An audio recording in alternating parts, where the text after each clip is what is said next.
So briefly, I'm Riccardo Nanni. I'm researcher in data governance at the Digital Commons Lab of Fondazione Bruno Kessler, based in Trento. Trento being one of the partner municipalities in the Stardust project. So today I'll be leading you through a quick presentation on that data spaces for public administrations, the obstacles we met, and the opportunities we found during the conduction of the Stardust project. So just very quickly, Stardust is an EU-funded project on smart cities, and part of the project activity involved identifying themes on which the partner cities wanted to establish a data space, and we, as the Digital Commons Lab, sought to support them in the establishment of such data spaces. But to begin with, what is a data space in the first place? So data spaces are considered and also defined in the EU data strategy published in 2020. They are a technology, or rather a set of technologies to allow data to flow within the EU and across economic sector, but in such way that the European rules, the European legislation is respected, in ways that grant fair and clear rule-based access and use of such data, and also in a way that approaches international data flows, so flows between EU countries and non-EU countries in ways that are compliant with EU regulation, but also European values. So a data space is a virtual space in which data can be shared and used and reused by a different variety of public and private actors. So these are a few of the major characteristics of this piece of technology. It has to be federated so that every different actor can feed data into the data space and also reuse it. So in literature, we also find the use of the term data commons in ways that also seem to overlap with the concept of data space. So it's a virtual space in which different actors can pool their data and make use of them. A data space also can be based on tiered access. So some actors may only have access to feed the data into the data space, others may have access to the data space only to use data, or for both, or also ways of partial access. So some actors may be able to feed data and to access some data and not others, for example. And ideally, data spaces should be thematic, but also cross-sectoral. So, for example, we may have an automotive data space where the automotive industry actors at the various stages of the supply chain and production process can feed the production data, but we can also have an energy or mobility data space where municipalities and energy providers, for example, can feed their data and for public administrations to monitor energy consumption on their territory. These are just examples. But then these data spaces, the data spaces ideally should be able to interoperate. So actors that are present in one data space could have one level of tiered access to another data space, for example, ideally creating a data space of data spaces. So the same idea of network of networks, if you want, that makes the internet function could also make data flows function through a similar concept. So coming to the Stardust project, how did we seek to establish data spaces? We, at the Digital Commons Lab, identified, well, not just us, to be honest, the whole of, during the first phase of the project, it was very much the project partners all together, so Fondazione Bruno Kessler, but also the partner cities, including Pamplona, Trento, and Tampere as the lighthouse cities, so-called lighthouse cities within the project. And then later we, as the Digital Commons Lab, after the cities identified themes on which they wanted to establish a data space, we conducted interviews also with the help of Gabriele, who's here today. And he helped us conducting interviews with PA staff members from the three lighthouse cities, so again, Tampere, Pamplona, and Trento, to identify the obstacles to the establishment of data spaces. And this way, we asked staff members question about the policies that were already in place to share data with the broader public and with other actors, and also the difficulties that they met. And we came up with case studies. One of the case studies is about e-scooter usage, and this will be the topic of the next presentation by Maurizio. So if you bear with us for another 10 minutes, you'll be able also to see how these technologies have been implemented within the Stardust project. So moving further, after we conducted the interviews, we identified 6 main obstacles. The first one would be the lack of master data management. So data is managed in silos. Different offices within the same PA manage different data. There's no oversight, which is actually the second point, which means that there's no single person or single office within a public administration. Well, this is not always the case, but it's often the case that has full knowledge of what data is available. This also leads to a lack of interoperability because different offices, different sectors use their data in particular formats and not others. This also brings incompatible licenses because the data is often not created inside the public administration itself, but traded with private companies. And so if different sectors have different agreements with different companies utilizing different licenses, what we get in the end are incompatible licenses and incompatible data formats. So this leads to limited data reusability, also a stronger effort at making at sharing the data, because in every single case there's no standard procedure for the data to be shared, but every time there's an ad hoc agreement between the public administration and certain actors.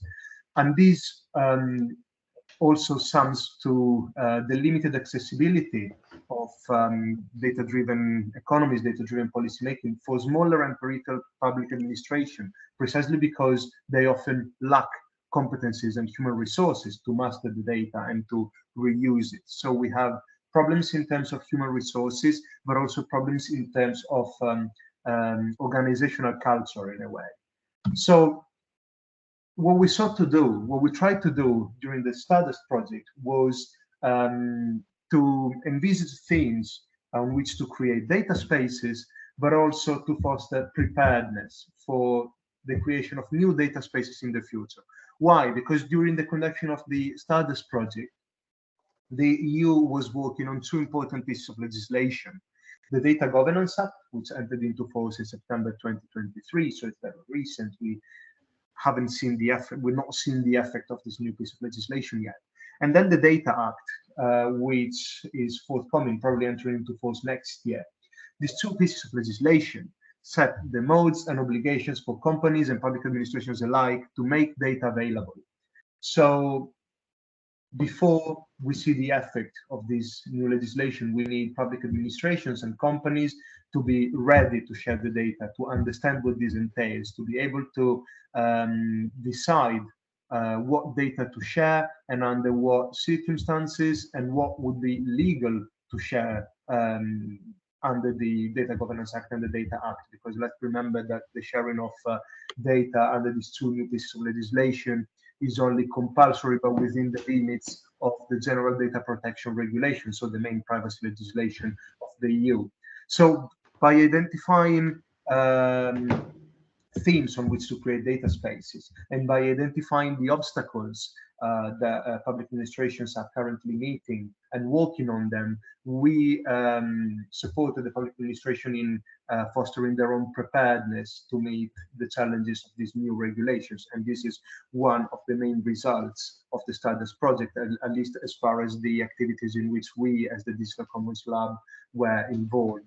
And second, on our side, there's also scientific, social scientific, more precisely, outcome, because with the data collected during the interviews in the Stardust project and another EU-funded project on which we are working, Maurizio and I elaborated a scientific paper which also brings in policy suggestions on how to establish data spaces and how to make it more accessible and more inclusive as a technology for smaller and peripheral public administrations, so reducing the cost in terms of human and financial resources to establish data spaces. And this article has been welcomed with minor revisions by a journal called Public Money and Management. It's an international journal that has interest in the intersection between public administration and data-driven policymaking. It's still undergoing the review process, so we submitted it, we received minor revisions, and so now we've submitted the revised version, and we're waiting for the result of the new round of reviews. But at this stage, we have a scientific paper that is about to be published, and that we will be happy to share once it's out there. So, hope this was clear and helpful. I'll be very happy to receive questions. Meanwhile, I thank you for your attention and leave the floor to Maurizio. Thank you. Thank you. Can I just jump in there? Can you hear me now? Yes. Yeah. Oh, great. I think I've sorted out the microphone problem. Oh, I apologize for all that confusion, and therefore I was unable to introduce you properly, but thank you for that, Riccardo. We've got one question in the chat here, is what are the main best practices of open data and how replicable are they in different contexts? And I'm thinking that this is quite a good question, because Stardust is all about replication. And I can see that there's some of the representatives of the follower cities here with us today. And so I'm wondering whether you could say a few words about what you think in terms of replicability. And, you know, I would invite any of the follower cities to come in with any direct questions regarding that. Well, in terms of open data, we have some very good examples, both in Europe, both within the Stardust project, but also outside it. For example, we know that the city of Tampere has done a major effort at publishing open data, keeping an open data portal. In Italy, one of the most advanced cities in that sense is definitely the municipality of Bologna. And what these cities have in common are portals in which there is a constant feeding of new data in open formats in the most not just under open licenses, but also in the most commonly used formats. So, for example, you can find the same data set in CSV, JSON, and all the various common open source formats. This, of course, is not resource free. It takes at least one office or some people per office to be tasked with keeping track of the data available within the public administration, making it public, keeping it updated, keeping it in the right format, making sure it's findable. It's never a resource-free effort, but it's also a scalable one, because once the operation is in place, of course, it becomes easier and easier both to teach new people how to do that and to feed new resources into the portal. So I guess what I'm trying to say is one first step would be to dedicate some human resources to the maintenance of data in interoperable formats and the publication and update of them in publicly accessible portals. And I see Maurizio has raised his hand, and he's also much more Yes, I efficient had with only open data. So some please. issues connected to the questions. The first point, the best practice in open data are where open data is not a branch, is inside the topic of the public administration, and if behind there are sustainable processes. In most of the cases, some public administrations start to say we want to have open data and start to have a new way and forgot the topic of data. The topic is data is a consequence of the work. So you can open the data in this way. So the best practice are connected, everything on the topic of geospatial, because there is a topic inside the office, and each office inside the public administration has an office related to geospatial, and inside there are some processes, and it's very easy to open the data. And this is one of the best way. So the best practice are connected always where are sustainable processes, where the data is a consequence of the service, is not the main goal. And we can find other kind of example. Well, I told Ricardo is very important. Use different kind of formats because each format is connected with a different community. So it's a long process, and we are only to the beginning. But when we start in the right way, I told before by Ricardo, to think before to the data. So think about data spaces, think about master data management. Later, everything is very, very easy. Okay, thank you for that. I don't know whether there's any sort of comments from the follower cities there, or any of the other cities for that matter. Because obviously we're sort of focusing on Trento here, but feel free to use the chat or raise your hand. We've got some other questions in the chat. So you mentioned the lack of master data management among the key obstacles. So are there any sort of recommendations for overcoming that? And are there sort of any good practices from that could be taken by other cities? Yes, I think my previous answer partially addressed this point as well, because much as we are trying to find ways to make it as resource effective as possible, there's always the need of having at least a few people, or at least, let's say, one person per sector, one person per office, dedicated to not only keeping the data in a good format and reusable, even just within the administration when it's not open data, of course, but also to keep in touch, to liaise with the rest of the public administration to understand what other data is available and that might be used to by a single sector in the administration. For example, if you have an office or a sector or an area, depending what the different public administration call them, that is dedicated to energy.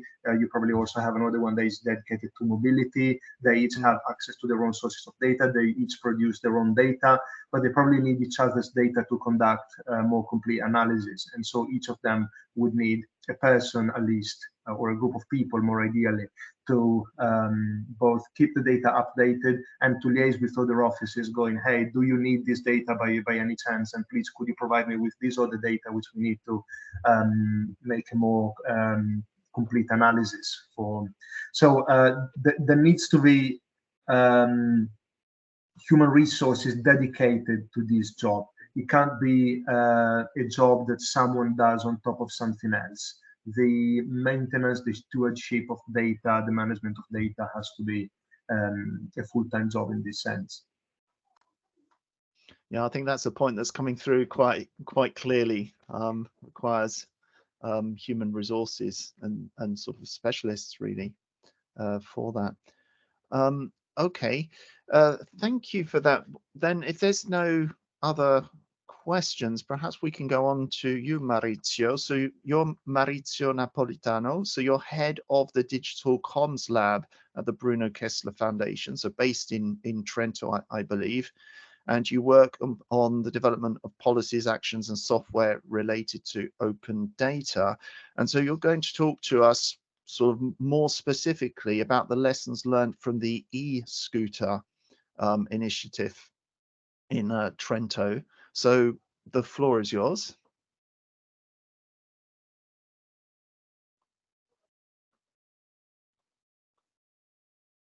You're muted, Maurizio. Sorry, you're right. No, I already. I think you can see everything. So I start to speak about what we learn from the Stardust e-scooter in Trento.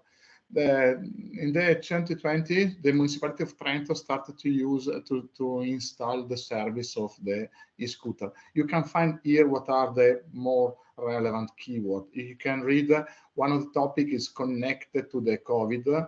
And the idea is to reduce the capacity of urban public transport because the people need to have less contact with the other people during this period, this terrible period.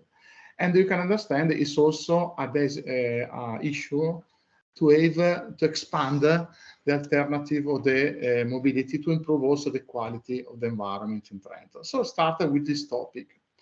And if you think we can start with a service, so you can start with to ask the people, and later you have your service by different company. So it's a service, you define some rule. For example, here it is a gray area are the places where it's impossible to move inside, different kind of speed, and other you have to identify places where you can have the park place for e-scooters where the people can pick and move and other. So it's a service. But to book the service, we have an app. And together with the app, each scooter has some sensor behind because there is a GPS, there is an internet connection, so you can connect relevant information that you can have from the scooters. You have the payment. Okay, it's not we don't need to know how much is the money that have each provider of the scooter, but we can think about how the people are ready to pay to create new rule. For example, if you park the scooter in the same place, it's cheaper and other because it's the only one way to have to try to. It's not only one, but it's one of the best way to try to change the behavior of the people. You can think about the time of the breaks. You can have the information about booking, the usage, and there are the point where the people use the scooter and drop the scooter, and also all the movements. So you have a lot of the interesting data that a municipality can use to plan better the service and not only. But if you want to use this kind of data, you need to have agreement between citizens, agreement between the companies, but not the companies, the provider of the service, but also with the public servants, because there is a new job, there is a new worker, you need to have some competence and other, or you can solve it. The first solution is the GDPR. The GDPR is a solution to preserve the privacy of the citizens, but also the privacy of the companies, but maybe not the privacy of the public servant. In this case, is not so important in the case of privacy. But there are another problem. The problem is, okay, you preserve the privacy of the citizens and the companies, but there are other questions. How you can obtain, you can have the data from the companies. The law helps to have the data. This is an extract of the law called Digital Administration Code, where all the Italian municipal administration have to implement, but is a consequence of the European law. So this is a consequence. The European law says there is a law very important related to the public sector information. Now change the name is open data. But this law says how the public administration has to manage the data and to share the data. And inside here, there is a point very important that every time public administration asks a service, to ask also inside the contract the data produced by the service. With this way, all the public administration can ask the data for a service. There is a problem, but you ask the data, but to ask the data, you need also the competence, the skills. Because you ask the data, and what is the answer? The first answer in some cases is, I can give you the data, some report. But we want to have the data to create the report, to study the data. And together with the project of Stardust, the municipality of Trento start to use the expertise of the partner involved, so FBK, but not only, to ask better the data. And after, if you think there are two different providers, and each provider, in some cases, one provider use some open format standards. In the other case, are proprietary format, because it's a service. We don't need to share the data with the other. So together with us, the municipality try to obtain the data in a common way.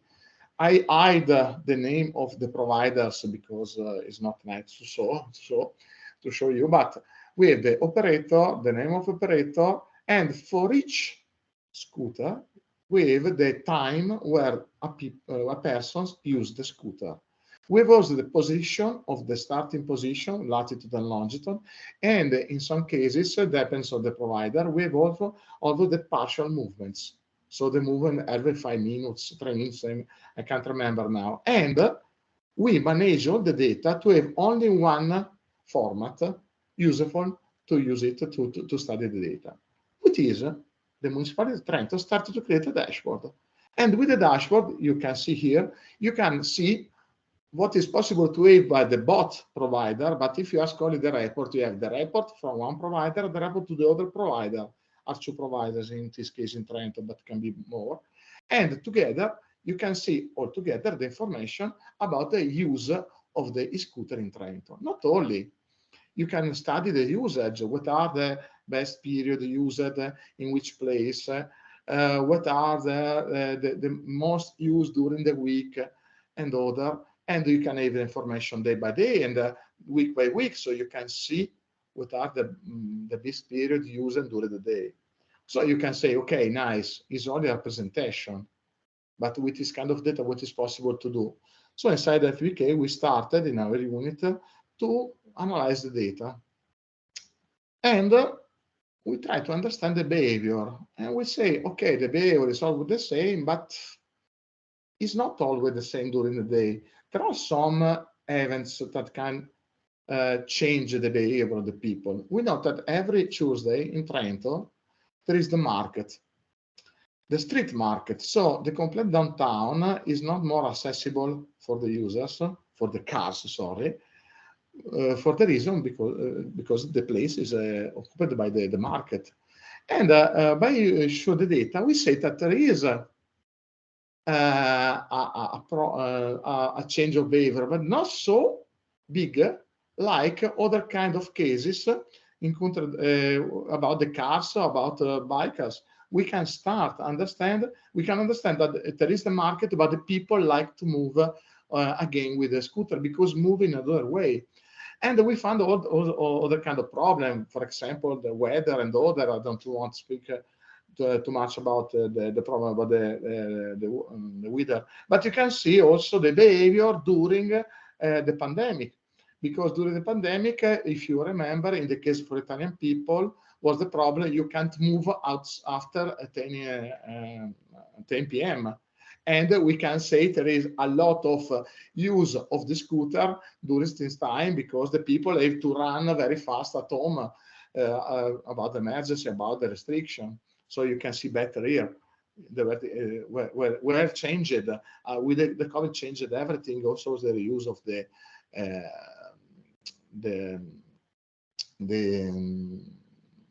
scooter.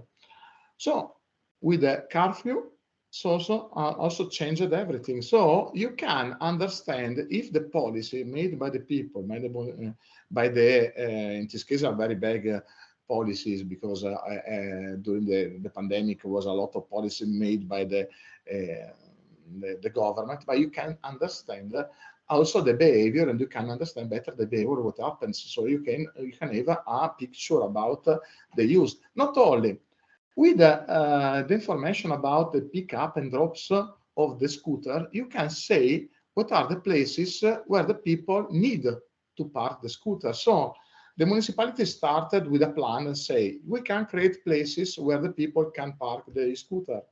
But the behavior of the people is not the same, because the people need to reach other places. And to reach other places, we need to understand where the people start and stop. And not only, we can say also what are the most roads, the most streets where move the scooter. So we can have also this kind of information to understand better what happened, the reuse, what is the behavior again of the people. So this is very important to plan the city, to understand, for example, we can create new places to collect the scooter, or to understand if we had to change some behavior to stop the cars, to implement a better policy about you can use the city.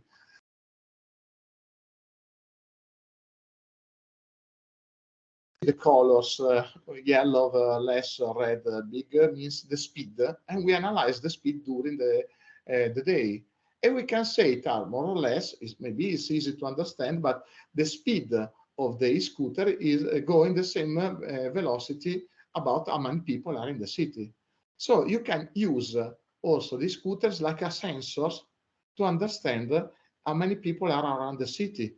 Because if are less people, the scooter are faster. More people, the scooter are slow. And this is important because later you can identify better what happened in the city. You can ask, for example, the police to move in other places. You can use it as a sensor. But not only. We asked us also what are the trip purpose. And you can find here different kind of, we extracted the data from OpenStreetMap. We can do information about shops, foods, and other, and we identify the connection. And you can read here, you can say that the scooters are very useful for the multimodal movement. So we start and later to move inside the city. This is one of the goals to install the service, and it's very important again because the municipality can understand what is better, introduce more scooter or expand the area and other. But a point very, very important, we identify some paths new, some rule new from the e-scooters, but in some cases we identify some paths. You can see here on the right, the blue points are some like, we can say, are some like a bus stop we can use, but it's not a bus stop, it's the behavior of the scooters. We found some very points connected where the people that use these scooters start from a point, move to another point, to another point, to another point in different way. By looking to the other side, the position of the point, it's easy to understand that this point in south of the map, here on the right, is the position where is a village with a lot of students. And the points here on the left, very external, close to the river, is the point where is the public library for the students. And what is important, there is no connection with the buses. There is a need. From these points, we understand that the people move with the scooters, okay, because they need to move faster. But they need also to reach some points very relevant that now are not covered by the public transport. So a potential study is to create a new bus line to reach better the point of interest around the city.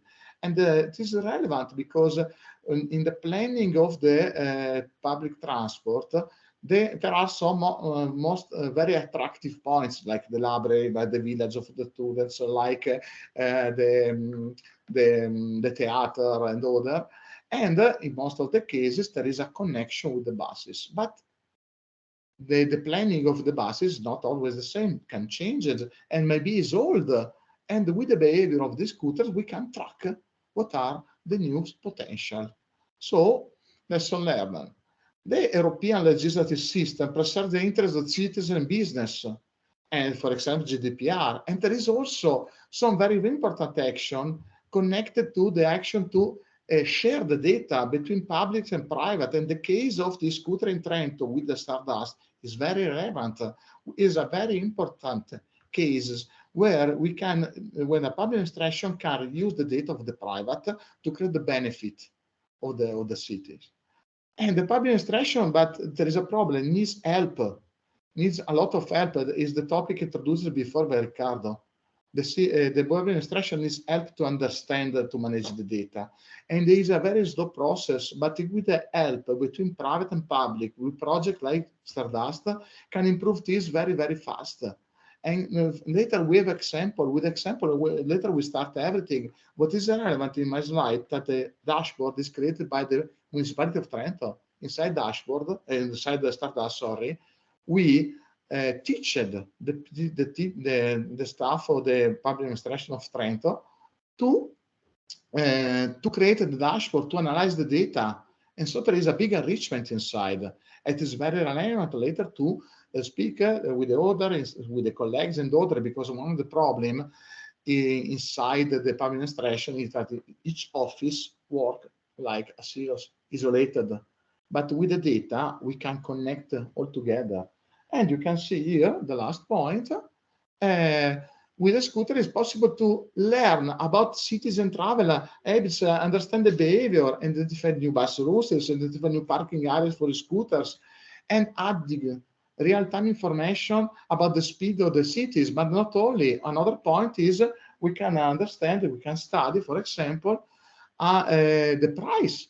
The people is ready to pay a much, 10 euros, I speak only, for example, to use to a faster mobility. So I can reorganize also the potential of the new public transport or new mobility system or new sharing to identify what is the best price.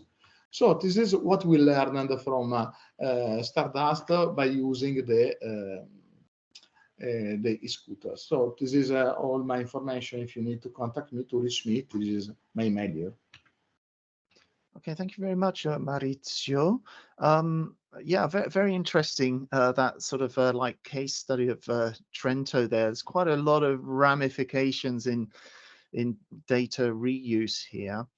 In the chat there, Paolo Gian has asked a question: what is the main difficulty a public administration has in adopting a data-driven solution from a mobility service? So what would be the sort of main difficulty in reusing that for another solution? The first difficulty is to understand if there are the skill inside, the competence inside the public administration, because it's so new. The public administration now understand the potential of the data after the open data movement. With the open data movement was a service and the data are in another place.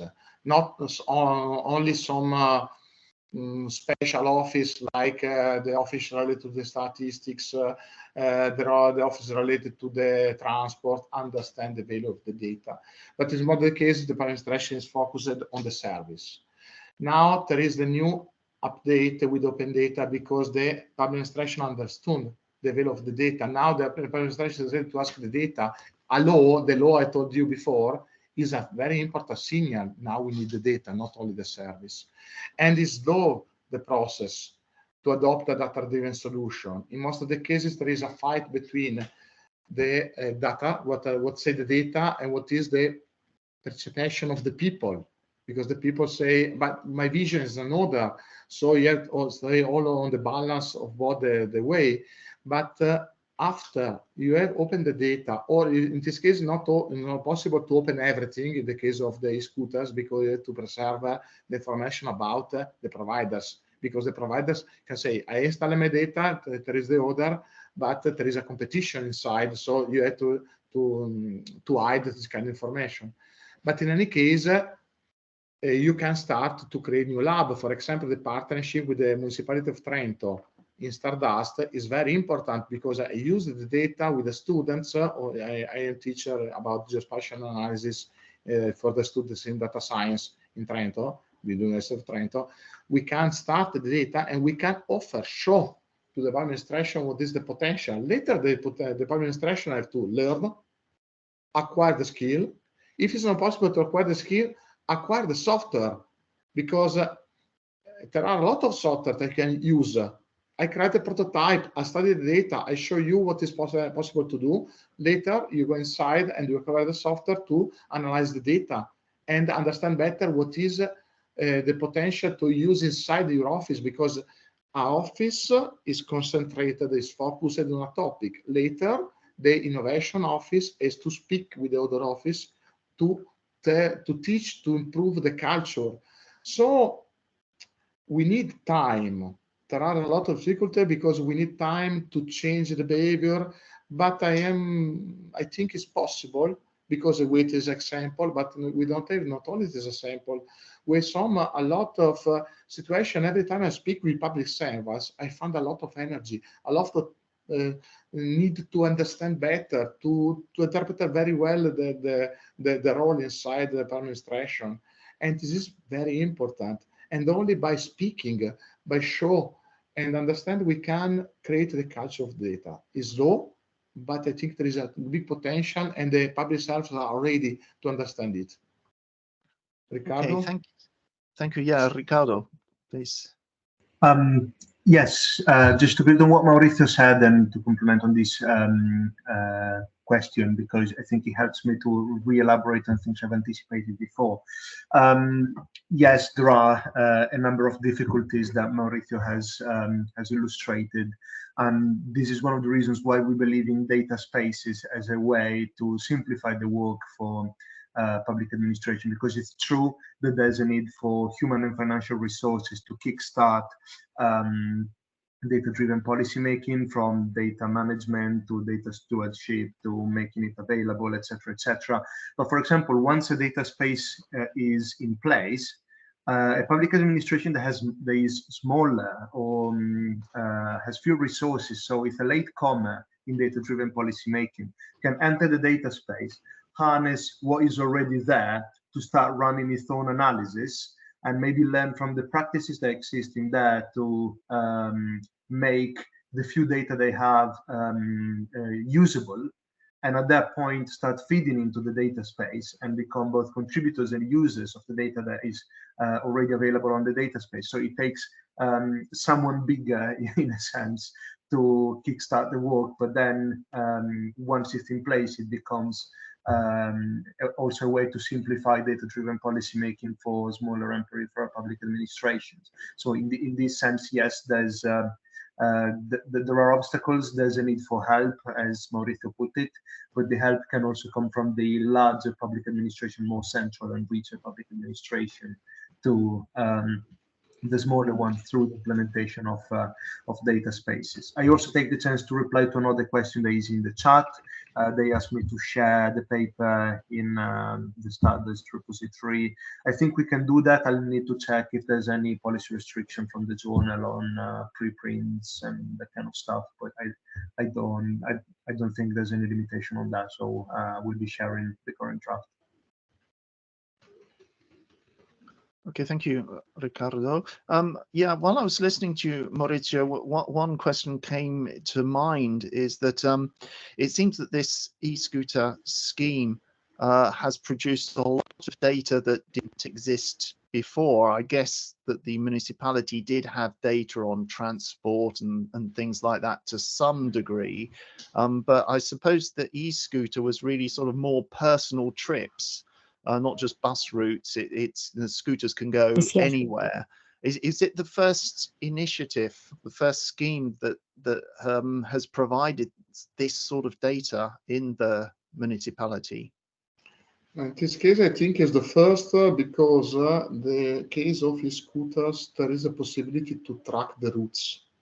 Because we have the starting points and end points, and then we have also, in some cases, the partial points. But if you have the starting point, end point at the time, you can guess the route better if you have some partial points, because the scooter can move everywhere. It's not so to identify, for example, the streets most used. We use an algorithm called map matching. It means there is the route is here. I can move in a different way, but what is more close is here. But it's not I can't say that it's the same. Later you can think I have a line that is the route, the street, but I can't say if it's on the right, on the left, because we need also to have more quality about the infrastructural data. I mean, about the streets. It's better if we can have the sidewalks or have the street on the right side and left side, so we can improve better and we can think better about what is the potential. Because on the right side, for example, there are the cars for the park, or maybe there are the tree and the scooters move to the other side, and also it's not so easy to understand. But it's always better. Before, other kind of mobility system shared system, there is a shared bike in Trento, but the provider give you only the position about how many bikers are inside the place where you can book it. So you can take the information about the travel, and this is a problem. So if you can track everything is better, like the buses. You can have the information about the buses, but you need to have the path. Okay, so should be the same, should be, because in case it's not the same, maybe not because the driver is bad, but maybe there are some problem in the city and they have to move another place, or there are some works and change the path for a short time. But there is one point, and the other point is how many people are inside the bus, how many people go outside. If you can have this kind of data, you can study and implement better. If you don't have this kind of data, you can try to guess, or by interview, or with the participation of the people. You can say, now you stay here, what is the time?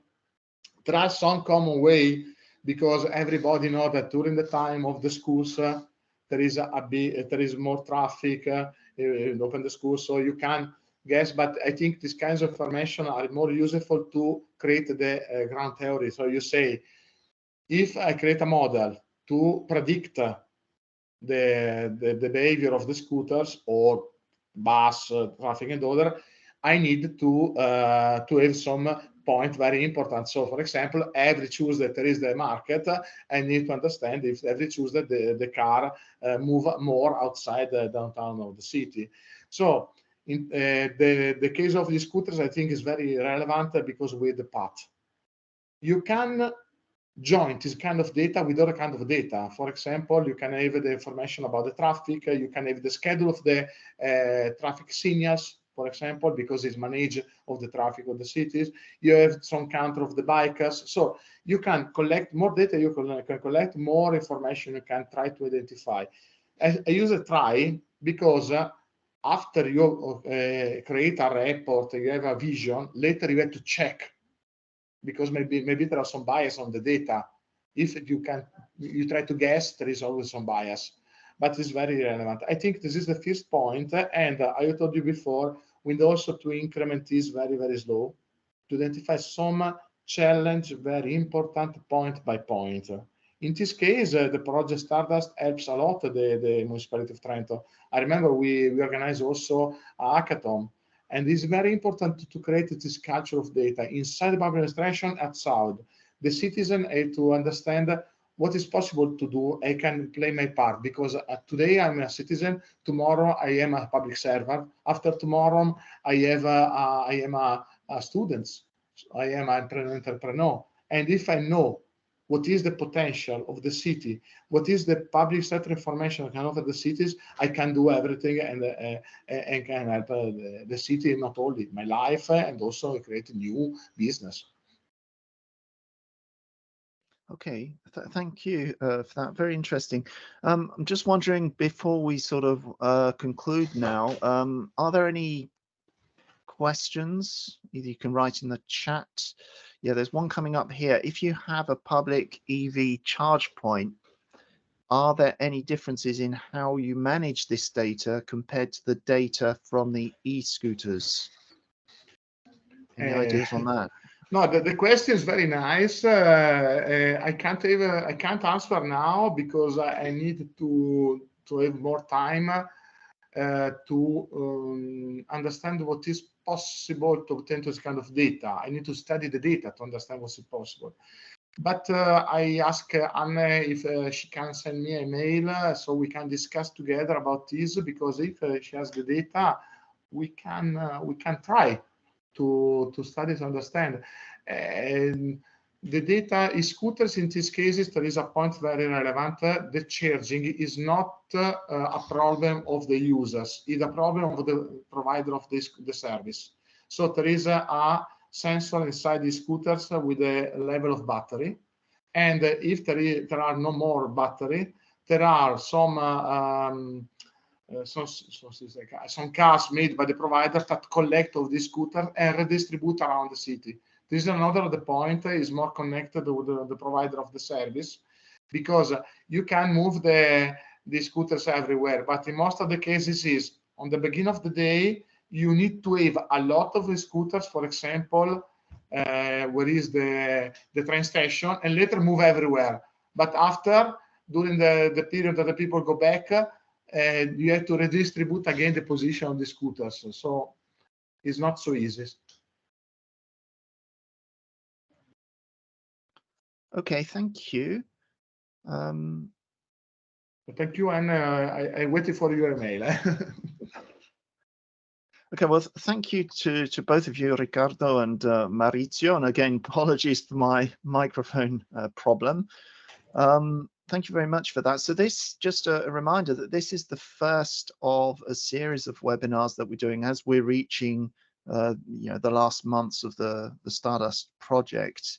And so there's just a reminder that there's on the 9th of November, we've got a webinar on e-buses, and on the 14th of November, we've got urban apps.